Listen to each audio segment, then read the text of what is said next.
Welcome to the Not Old Better Show, the show covering all things health, wellness, culture, and more. The show for all of us who aren't old, we're better. Each week, we'll interview superstars, experts, and ordinary people doing extraordinary things, all related to this wonderful experience of getting better, not older. Now, here's your host, the award-winning Paul Vogelzang. Welcome to the Not Old Better Show on radio and podcast. I'm your host, Paul Vogelzang. Today, we're diving into a world on the verge of collapse, where passion, politics, and peril collide. In the summer of 1914, the world was inching toward the Great War, and in the heart of Britain, secrets were being exchanged that could have changed everything. Join us as we talk today to our guest, the brilliant writer Robert Harris, whose latest novel, Precipice, masterfully intertwines history and fiction to bring this harrowing moment to life.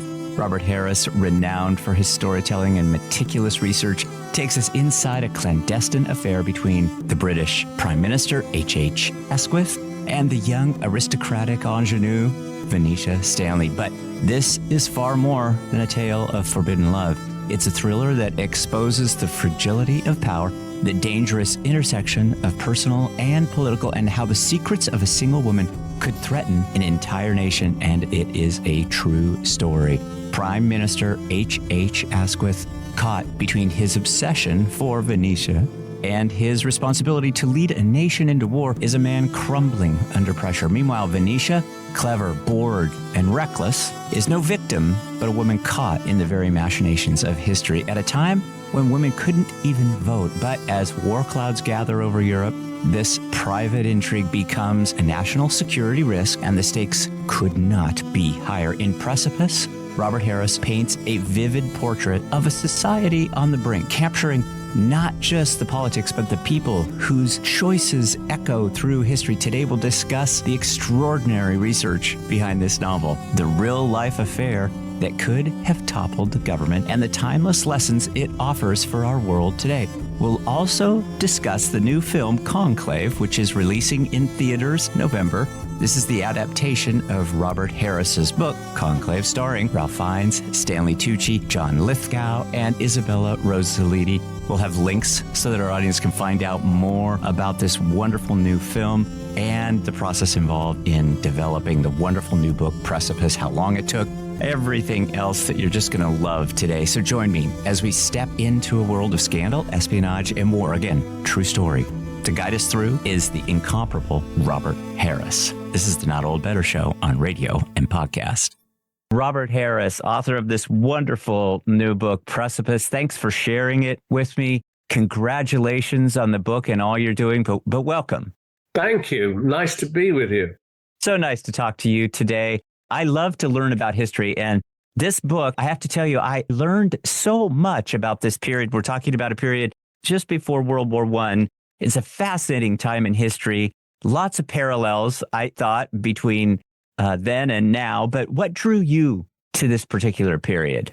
Well, I've always been interested in it, interested in this family called the Asquiths, there were 7 children. The Prime Minister from 1908 of Britain. They were highly talented, interesting crowd, and I thought of writing a kind of Forsyte Saga kind of thing. But the most interesting thing, really, was that this dominant Prime Minister was having an affair with a young woman less than half his age. And I thought it was such an interesting period. The relationship between them was fascinating, and it's little known, as you say. And I thought, here's something a historical novelist can do, because Asquith wrote, Venetia Stanley was the name of the girl, 560 letters, and she kept every single one of them.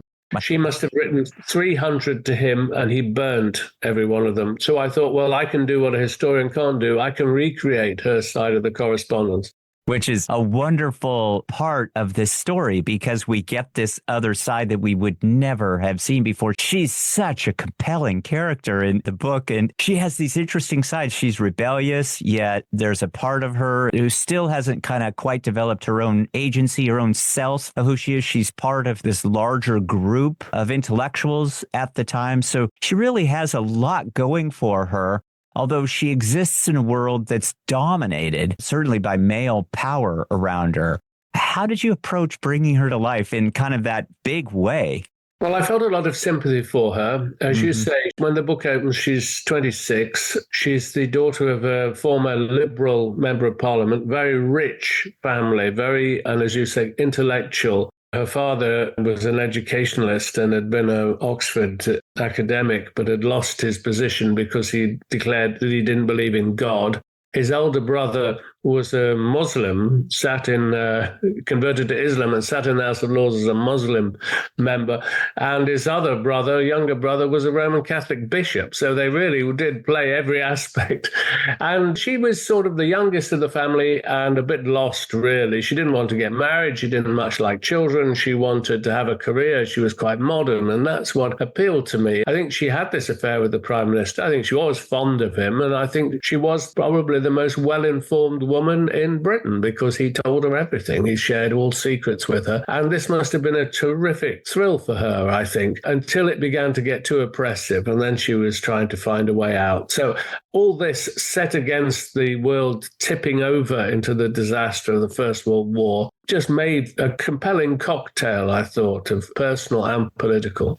Yeah, it really was. I thought such a razor-sharp portrayal of this woman who is about half the age of the Prime Minister Asquith, and still has some personal goals as well as some political goals going and interests, certainly. This really reflects a broader theme that's going on within the tensions in Britain at the time. Maybe describe that a little bit, because I thought that was an interesting component of all of this.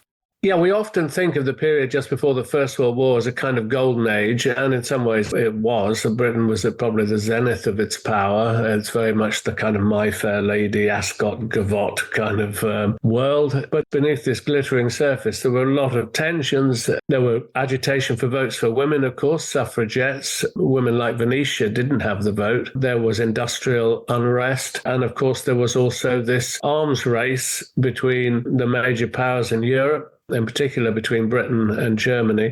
So it's a sort of cauldron seething. There's all the art movement, the kind of, modernism and so on. It's a very stirring time. And in the July of 1914, everyone assumes that this world is going to carry on, a world of huge country houses and servants and so on, and a huge social divide. But no, there's an assassination of the Archduke in Sarajevo and in Serbia, and suddenly, within about 2 weeks, all these alliances begin to kick in, and the European world begins to be dragged over the precipice, title of the novel, into the abyss.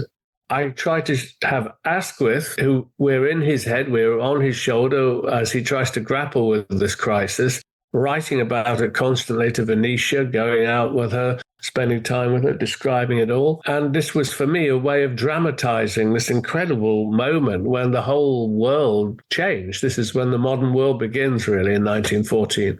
The new book, Precipice, just getting rave reviews. Thank you so much, Robert Harris, for joining us and for writing this fantastic book. I thoroughly enjoyed it. I want to recommend it so highly. I'm not the only one. It's getting great reviews, as I say. I'll read Karen Slaughter's review. I loved what she had to say. It's just very right to the point. She just says, Robert Harris is, simply put, masterful. The book is wonderful. And so congratulations again. Let's talk a little bit more about those letters, because as you say, Venetia Stanley saves all of hers and the Prime Minister burns his. So we get this real sense in the letters. It's actually kind of chilling about state secrets that are reflected and that are shared. This is really an interesting theme throughout the letters. What was going through his mind in kind of sharing this and thinking this and attempting and getting away with it even? Yeah, this is what everyone wants to know, really. I mean, I should say to your listeners that, the novel is 120,000 words, but 5,000 or 6,000 of those words are actually Asquith's. They are genuinely his letters. I was given permission to quote from them. And he wrote to her up to 3 times a day as Prime Minister. He'd write to her late in the morning after the cabinet meeting and tell her what had happened, all the secrets. He'd write to her at the end of the afternoon or early evening, maybe from his club. And then when he got into bed at midnight, he'd get out a pencil and he'd write in pencil to her whilst he was lying in bed. And there were 12 deliveries a day in London in 1914. So it was almost like the internet or WhatsApping. They could, they could maintain a constant flow of communication. And he sent her cabinet documents. He sent her, among the papers which are lodged in the archive library in Oxford, it's stuffed with letters from Lord Kitchener, who was Secretary of State for War. There's a telegram from Winston Churchill, who was head of the Navy. There's a letter from Queen Mary. There are intelligence estimates. There was even a letter, a dispatch, top secret, from the commander of the British forces in France, giving his plans for the next day's deployment. He put these in the open post and sent them to her. And most amazingly of all, perhaps, they used to go for long drives together of a couple of hours every Friday afternoon, and he used to take documents to show her in the back of the car, including the copies of telegrams from British ambassadors. These were decrypts. And he would show them to her, and then he'd screw them up in a ball and throw them out of the window. And these were discovered by members of the public, handed into the police, who handed them into the Foreign Office, and there was a kind of leak inquiry. And this was the other element of the novel. I thought the first thing was I wanted to recreate Venetia, but secondly, I realized there had been a leak inquiry. Someone had had to investigate this, and I thought, why don't I imagine that person, a policeman, as it happens, and he investigates the relationship between the two of them. So those are the three characters. So let's talk a little bit about the policeman, because I thought he really was an interesting element in all of this. And he really serves as kind of a detective unearthing the story as it rolls along. Yes, I couldn't really just have a novel of these two characters, Venetia and Asquith, exchanging letters. I needed some perspective on it. I needed someone to say, what the hell is going on here?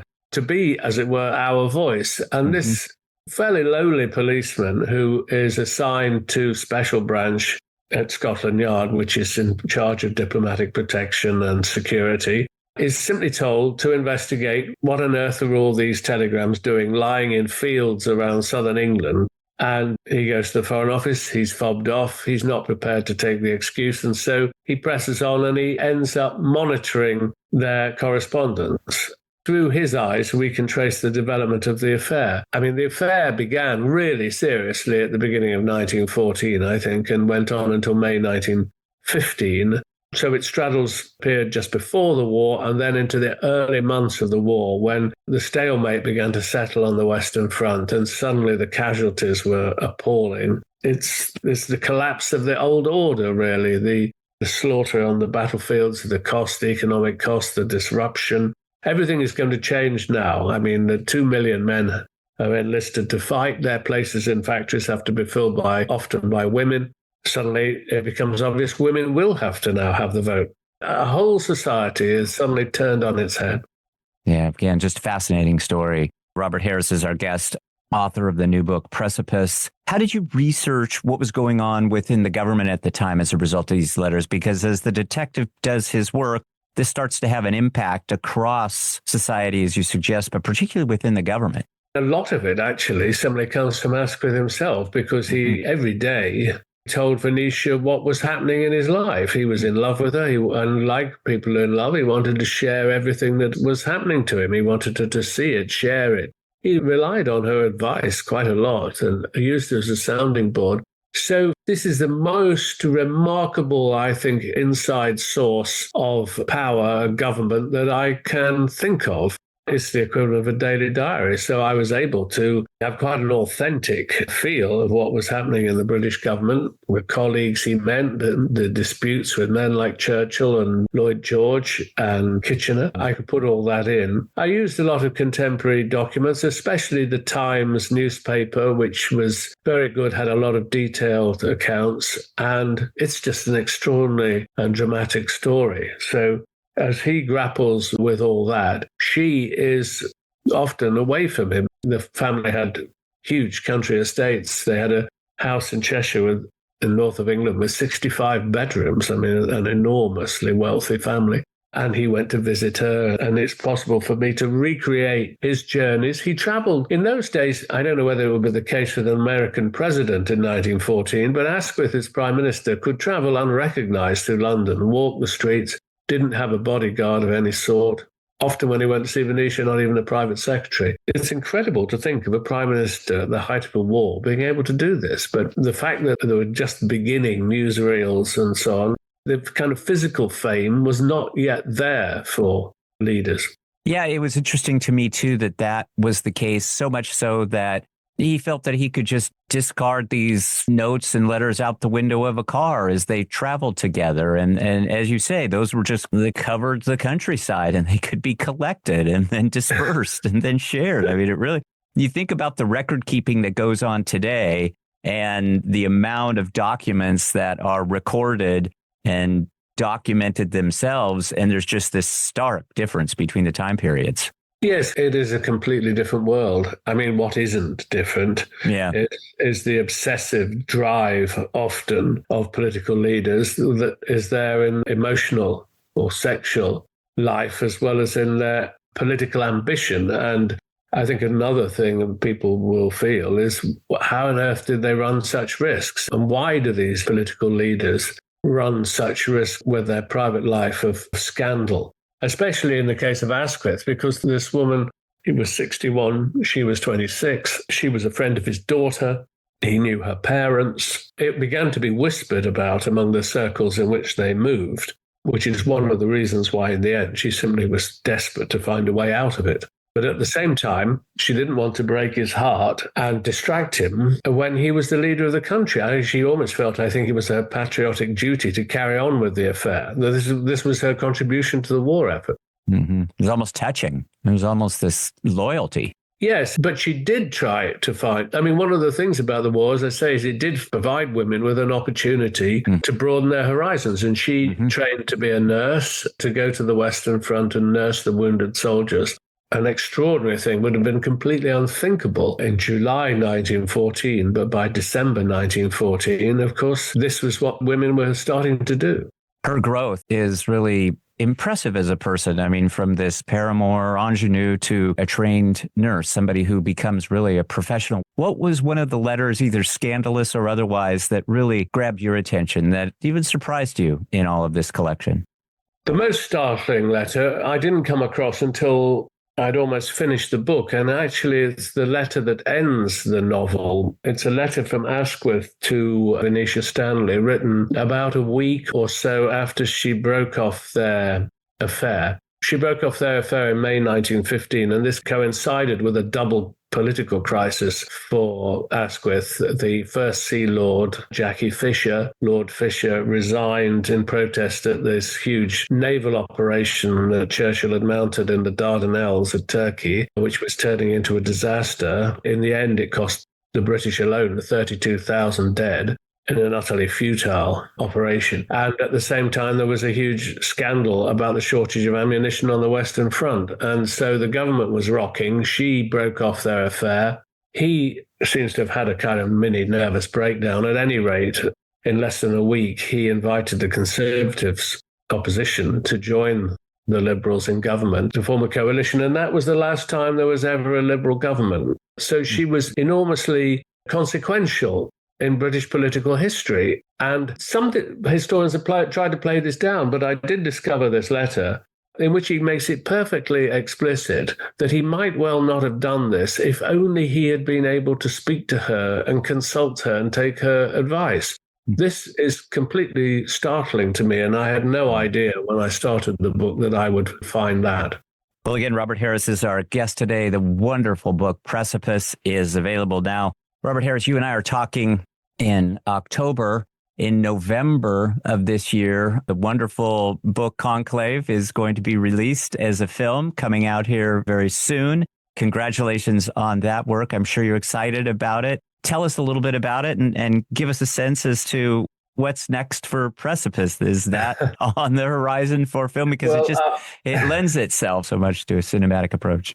Well, we're very lucky if anyone makes a film of it of the quality that they've just made of Conclave. That book came out 8 years ago, and It's taken a long time, but now there's sometimes with these things the stars align. And it's got a great director, Edward Berger, who directed All Quiet on the Western Front, a brilliant script, and a terrific cast, notably Ralph Fiennes, who plays the central figure of the Dean of the College of Cardinals, who has to organize a conclave to elect a new pope after the old pope dies.